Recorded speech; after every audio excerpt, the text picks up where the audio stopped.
that the Port Harcourt train station to Southeast is active now. You get? So we are doing that to see that let's get this done. So once we do that, we will now be able to get to another level, maybe by 2026, now have a proper collaboration with the Nigerian railway station to now invest in cargo.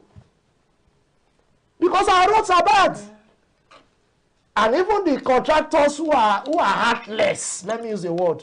Thank God for the Minister for FCT, who was able to bring out a lot of abandoned projects that the money has been swallowed by pythons or by something or another. By rats. Most of these roads, we never knew that these roads have been awarded. Few. So once we can be able to solve these issues, these are the strategies we have put in place to see that even within the 2025, we'll be able to explore Itakpe to Ojewu in Delta State. We covered Kogi, Edo, and Delta. Now, I've used these train stations. I need to be frank with you. I'm not just saying things that I don't. Okay. These are vigilance. Now, we can be able to also have used Yaba to Ibadan. Okay. Now, they want to take Ibadan to Ilori. So, even I have all this farm settlement there, with every presence of security, with all the structures in place. The bank, I think what will happen to Bank of Agriculture with this initiative, it will make the bank to be recapitalized because the bank is underfunded. So we are doing this to see that this will work. And we have already had the support of the green light from the committees on, Senate Committee on Agriculture, House Committee on, House of Rep, Committee on Agriculture. I think with that, we are good to go. So for every Nigerian, and the good news is that come this 2025, every household can farm. If you don't have the capacity to farm 1 acre, which is about 5 plots, you people have capacity to farm 1 hectare. So by our policy that we are not going to give you more than 5 hectares of land, because we know people who want to take advantage of such because they have the money. So we are saying that household now, for you to save the stomach infrastructure problem of your household, get a farm. So for now, for North Central, the one for North Central, we are opening up the one in Kokona local government. All activities are on ground already, and we are focusing on just rice and cassava for 20. I like the fact that you're already taking us into 2026 already. 2026 is expansion. The truth is this. I don't know if you understand what I'm saying. Get you. For example, I want to move a trailer load of rice. That will cost me to Port Harcourt. That will cost me 1.6 million. And I move those trailer load by train in Itakpe through the cargo rail points and get to Agbaru, for example, then load them in truck straight to Port Harcourt because the east-west road is perfectly okay. I have reduced cost 0.1. The cost of the product is lower. So, but the good part of it is that we have almost 12 stations I'm talking about now from Itakpe to Ojewu. The madness of food price hiking will stop. Because everybody will not be agitated to farm. Yeah. And what are we talking about? We're talking about rice and cassava. Wow. Funny enough, I said it before we started this conversation, that when it comes to food, the intensity at which we need to, emphasize, talk about it is really, really large. So what are your expectations for 2025? My expectation for 2025 is Nigerians should believe in what we are doing. We fed Nigerians in 2024 at a very high deficit rate. I need to be frank with you. And I want to thank our investors who are going through pains, but they understood what the problem is. Because I tell people who come to partner with me is, if your mindset is just the ROIs we are paying you or what you want to gain, please keep your money. I saw banks, I didn't go to them because the banks have their own procedure. Today, I can beat my chest unless that bank is not willing or doesn't have foresight. There's no amount that we want to borrow from any commercial bank now that our structure and plans will put in place, unless they have just been wicked. But the truth is that when commercial banks fail to understand and do the needful, foreign international banks will bring them in. All I'm crying to the central bank governor is this their exchange issue of dollar. Let them see for agriculture, let them identify just few Nigerians. And I am saying I am one of those Nigerians. I need to speak myself. I market myself. Give me that thing that I want for thorough implementation. When you see somebody that is sincere, the truth is that when we see those who are sincere, we turn them, we don't even want to identify with them. When you see those who are not sincere, we fall into their hands. Despite all the challenges we went through in 2020, we fed Nigerians. I mean, I saw hunger. People are hungry. You will see somebody, they don't even care the good things you have done. They are, what they're after is now. Give me that food now. And the truth is, if we continue, what is killing Nigerians? Housing is not affordable. Yeah. School fees is not affordable. Nothing is affordable. Means of our transportation. So let's get one side. Sector is not let's get one side. See, maybe I don't know. Have you seen children crying to their parents for this? Of course, that they are hungry. See, bread. I buy bread I buy 4 bread in a week. If my son tells me bread and tea, I have no story to tell him. Because these children don't even want to. And sometimes, do you know that even the rate at which children are eating now is even more increasing than what we used to? No, I'm not joking, no, it's the truth. You see children after 2 hours, they say, I'm hungry. But you ask yourself, are you not the one that just finish noodles and finish all this? But they must eat because we invited them. Yeah. Not like my fellow men, sometimes when they complain about their wife, I will say, young man, you are the one that invited the woman. You told her that you love her, you want her to be the mother of your children. I'll provide for you and all of that. So, if she's pushed to the wall, yes, we know the Bible said they are helpmen, but the truth is, it's our responsibility. And even the Bible made it clear that the man that cannot feed his family is not can feed them. Yes. So, but the truth is, there was a time I was ministering about the emotional pains that fathers go through in one of the Father's Days. Some fathers are going through pain because of their inability to feed their children in 2024. Some are going through pain because they feel that they have failed their family.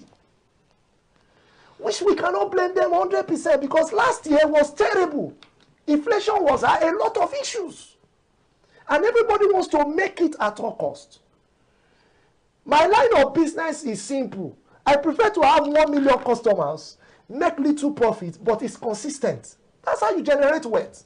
Even when you are investing in stock and bonds, it doesn't grow once. At all.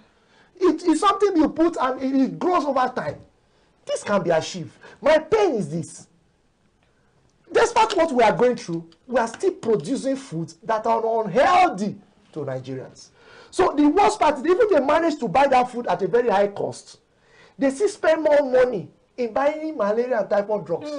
Effective malaria and typhoid drugs is close to 7,000. Of course. The one for children is almost 18,000. If you want to treat and have a perfect result for your kids, you must spend almost 18,000 naira. Now, if you look at this, what we're consuming, food is meant to build the certain nutrition in our body, And not cause issues. So we will eat things that are not properly done and a lot of issues. So I'm not going to dive on those health issues we did on food safety last year. We're still going to repeat it another. And I'm still saying to all government agencies, I am ready to lead the fight of food safety for everybody. Thank you so much. So we're out of time, but before we go, just one last question. How can the government and private sector come together to address this issue in the year 2025? Since you said 2026 is a year of expansion. Yes, for 2025, what we can only do is for the government to look inward. Visionaries. You know, the basis of establishment of Quebec Foods is not basically on, with business we agree, it's not basically on profit making 100%. You can say, why do we create business? It's to provide solutions. Housing TV today is providing a lot of issues, providing a lot of solutions. They identify problems. Of course, you should know, if not for Housing TV and Housing Group and all that, the fraudulent system in people buying land would have been addressed. So a problem, when you see, the government should look for people who are dying need of solving problems and work with them. That's just my thought, because the truth is that my view is different from the other person's view. Of course. In as well, I cannot go and tell Mr. A, why are you selling rice at 95? It's his own view. Of course, me and him knows that his cost of production is not even up to 85,000. Yeah. They might not like me, and they have been doing. See, my dear, I don't want them to like me, because we are all called for a purpose. What you are doing here today, you are called for it. So if the passion and the ingenuity is not there, you can't grow. Of course. And let me tell you, when it comes to even issue of integrity and reputation, people base issue of integrity and reputation of money. I don't. It's not part of me. That's not it. I can go anywhere, join anything, get money, give hands to people. Everybody will celebrate me on social media and all that. That's all. But there's always a day that thing that I did will be exposed. So you that is also stealing, there's also a day.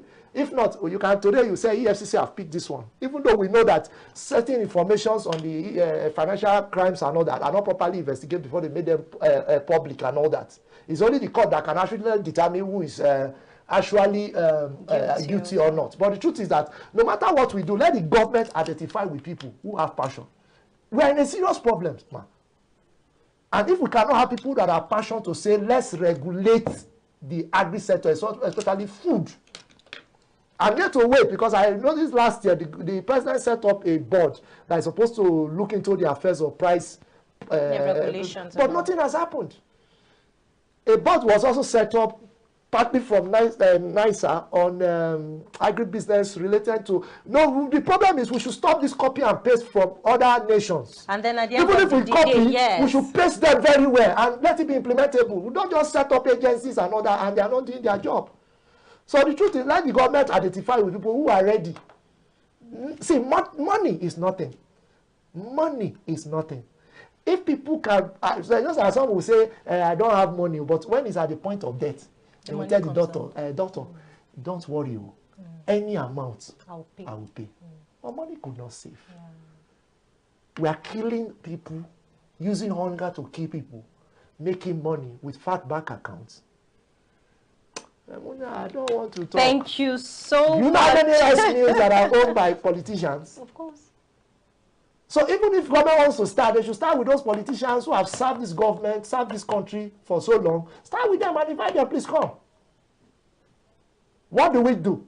We know it's not. Look at what Ekiti State government is doing. Ekiti State government set up an aggregating company to make sure that they buy the farm produce for farmers and keep. Through that process, they will arrest price hiking. The governor of Ekiti State is doing very well. I would lie to you. Let's say other state continues like that. It will be fine.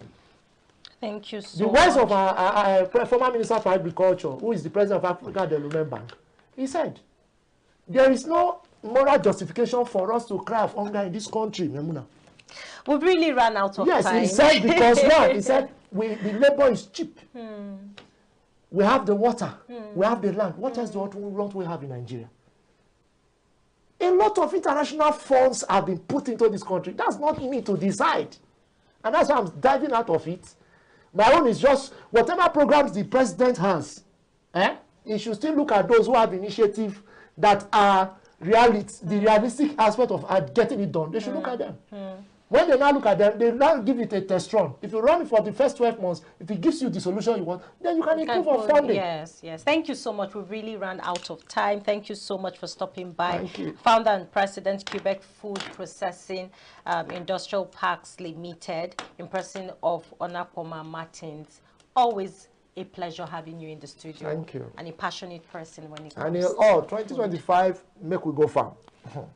You've heard it. If we don't farm, even if it's 1 acre, you can do 5 plots. Just try something, because the way this thing is going, we just need help. Thank you so much for your review and also your expectations for the year 2025. Talking about food crisis projection for Nigeria in 2025, we've come to the end of today's program, Good Morning Africa. You've heard it all from Martins. Make we go farm.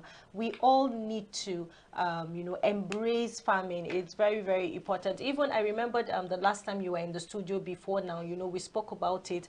And then also we even said people should, turn their backyards to gardens. Plant these foodstuffs. I know that there are still foodstuffs that you don't need to buy in the market. All I can assure Nigerians is, we already have 25 states penciled down with FCT. We can make this work, and government will buy into it. The government is just looking for these people you are talking about. Because anytime I say President Bola Ahmed Tinubu, President will be like, with all this money I'm putting on ground, what do these people do? They want my blood. That's the truth. Recently, he visited the Enugu state government, and he was telling the governors that the truth is that governors, you are in charge of lands in your states, and have pushed in a lot of revenues. come up with your agricultural plan. Let's see how the federal government can support. So it's a collective work, and I also want to say that this 25 states, we are going to work with governors. We are going to work with the programs, with the collaboration system we are in place with Bank of Agriculture. We are going to be working with local government chairmen. All right, we'll call it a wrap on the Good Morning Africa show. Thank you so much for watching. You can watch this episode, the subsequent episode, by subscribing to our YouTube channel, Housing TV Africa. You can also follow us on all of our social media platforms, Housing TV Africa. Do not forget to download the Housing TV Africa mobile app on Google Play Store and Apple Store. Thank you so much for watching. I am Yumuna Bagudu. Have a great day.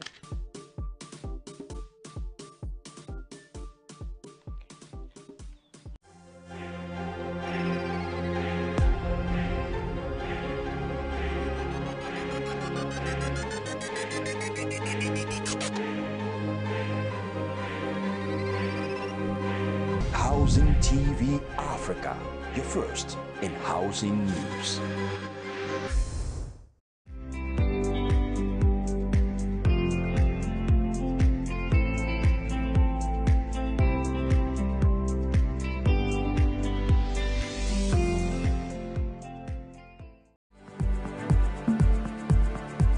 Join us on a captivating experience through the dynamic world of town planning in Nigeria as we delve into the visionary projects and insights of top experts, witnessing the remarkable transformation of spaces into extraordinary communities.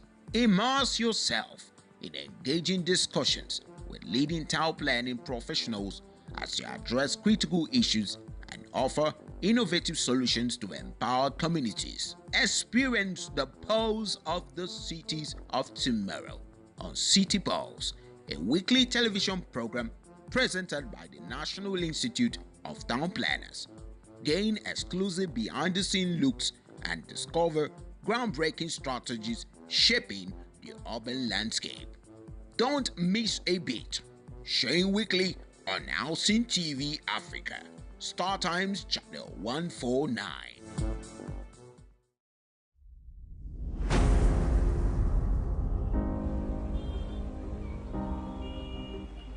When the city is getting too loud, you need a home.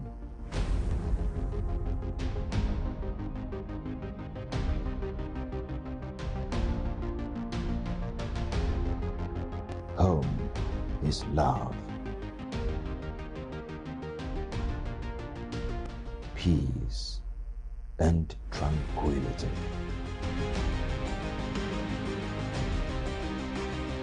Home is Housing TV Africa. Housing TV Africa, your first in housing news. If you want to get credible and authentic news on real estate and housing development in Africa, or you need that educative platform on how you can own a home through mortgage, look no further. We've got you covered. Subscribe to our YouTube channel on Housing TV Africa, where we bring you latest news on real estate, affordable housing, mortgage, and building technologies and materials. Visit Housing TV Africa on YouTube. Subscribe now and get best of educative information on housing across Africa. Powered by the largest housing event in Africa, AIHS.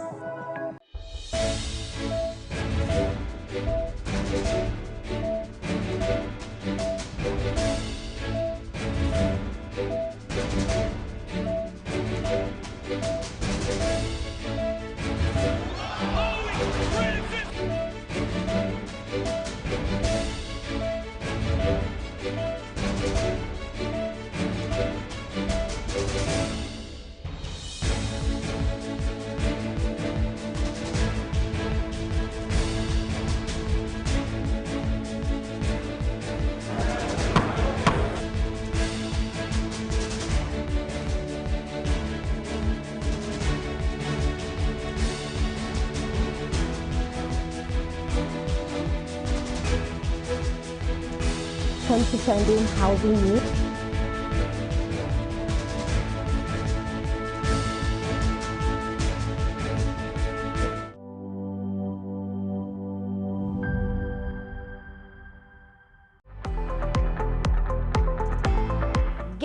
credible and authentic housing news at your fingertips by downloading the Housing TV mobile app. You can also join the Africa International Housing Show live from across the globe through the Housing TV mobile app.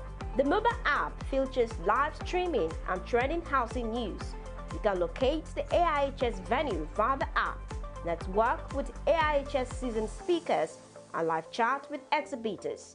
You can also order house or building materials at AIHS via this app. Download the Housing TV mobile app now from the App Store and Google Play Store. And don't forget to click on the notification button. Available for both iOS and Android users. Housing TV is also on Star Times, channel 149 decoder.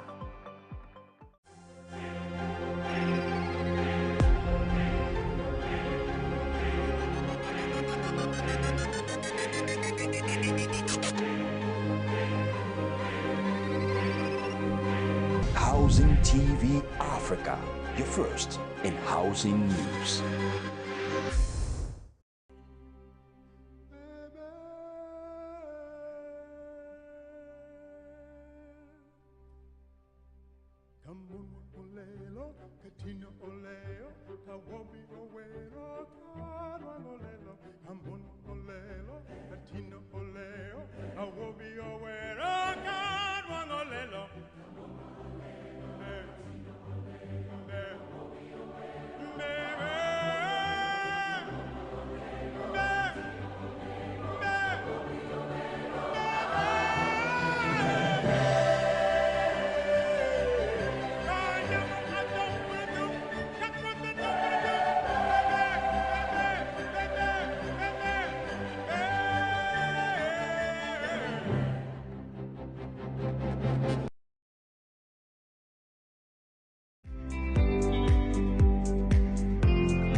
Nigeria is the world's biggest producer of cassava, or yuca. The root is a staple food here, made into fufu and gari. In some regions, it makes up as much as half of the calories eaten. So it's at home with every part of Africa. Cassava became so popular because it resists drought and pests. The root is calorie-rich, high in vitamin C, and can replace more expensive starches like wheat or rice. Experts say areas that grow cassava are less likely to endure famine. Today, cassava is finding growing markets in Europe, North America, and Asia, touted as a versatile gluten-free superfood. It can be turned into valuable exports like ethanol for biofuel, sweetener, and starches like tapioca for bubble tea. But most of the cassava Nigeria grows never leaves the country. So it could be missing out on billions in global trade. Challenges plague its entire supply chain, from farm to factory. For one, cassava needs to be processed in less than 48 hours, or it rots. But most processing plants are hundreds of miles from farms. As of 2015, the country had lost $600 million worth of cassava to spoilage. Entrepreneur Yemisi Iranloye says she's found a way to fix that. She launched a processing company called Sultry International and has since landed customers like Nestle and Unilever. But now that we are turning into industrial use, there's high demand for the crop, so farmers can get good value for their crops. So can Nigeria fix its supply chain enough to feed itself and cash in on a global export market? Cassava is a shrub with edible roots that's native to South America. The raw root can be poisonous. It actually has cyanide in it. But more than 4,000 years ago, indigenous people in the Amazon River Basin discovered that grating, straining, and cooking cassava made it safe to eat. Portuguese colonizers first introduced cassava to Africa in the 16th century. Then, in the 1850s, when formerly enslaved Africans returned to Nigeria, they brought cassava cooking methods with them from Brazil. Europeans pushed the cultivation of cassava in Africa because it was hardy and could help prevent famine. During this time, new ways to cook the root sprung up across the continent. In Nigeria, they ground up and dried the cassava pulps into flakes, called gari. Because it's fermented, gari helped harvested cassava last longer. Over the centuries, the roots replaced native yams as the main food source across the continent. Almost every family have cassava at their backyard to make gari or to make fufu, whether rich or poor. Today, Nigeria produces more than 60 million tons a year. But experts say cassava farmers aren't growing it efficiently, so they take home just $1 a day. You're farming on really small plots, so you're not getting the benefit of economies of scale. Large-scale farmers usually grow more delicate crops, like corn, rice, or wheat, because they can be more profitable than cassava. And they get a little bit more of a premium spot in the allocation of land. The ones growing cassava often do it because they have no other choice. Cassava can handle acidic, poor-quality soil. It needs less fertilizer and water, and it's generally cheaper to grow. But because of uneven soil, machinery and tractors can't reach many cassava fields. And since they're harvesting by hand and growing seed varieties that don't produce as many roots, Nigerian cassava farmers have some of the worst yields in the world, meaning they harvest less of it per acre. But Yemisi believed she could change that. She spent years saving up money to open her own cassava processing business in 2005, Sultry International. We started with 17 farmers. The youngest of them was about 55. Some of them have died now, blessed memory. She grouped farmers so they could buy and cultivate more land together, like this nearly 500-acre farm. Farmers have moved from 1 acre to about average of about 20 acres today. She brought in Foluke Adeleke as a head of agriculture to introduce new, stronger cassava varieties onto her partner farms. This ayaya is a new variety and it is known for its good starch content and it has a better yield. The roots are big, so you can see it's very big. Yemisi has also been able to introduce tractors on some plots, speeding up harvest by 150%. Because these farms are harvesting more cassava, Yemisi can pay more. She cut out any middlemen and directly pays farmers nearly 4 times more than the open market. Now, farmers know how much they'll make off their crop before they even plant. We've been able to move farmers from less than $1 a day in the last 10 years to about $10 a day today. All of her efforts have gotten a lot of attention. Over the last 18 years, she's partnered with 10,000 farmers. Out of which about 6,000 are men, about 4,000 are women. After pulling up a load of massive roots, workers throw them onto trucks bound for Sultry's processing plant. 90% of the country's cassava is eaten locally, mostly as gari and fufu. Aderoju Adijat has been a gari producer since 1995. Every day, her factory processes 2 to 3 truckloads of cassava.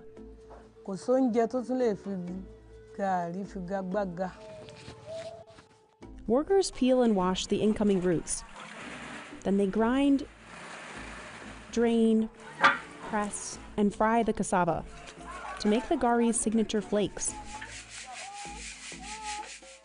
The peeled cassava has to be soaked for 3 days to make the staple side dish fufu. It's pounded, sieved, and drained before forming a paste.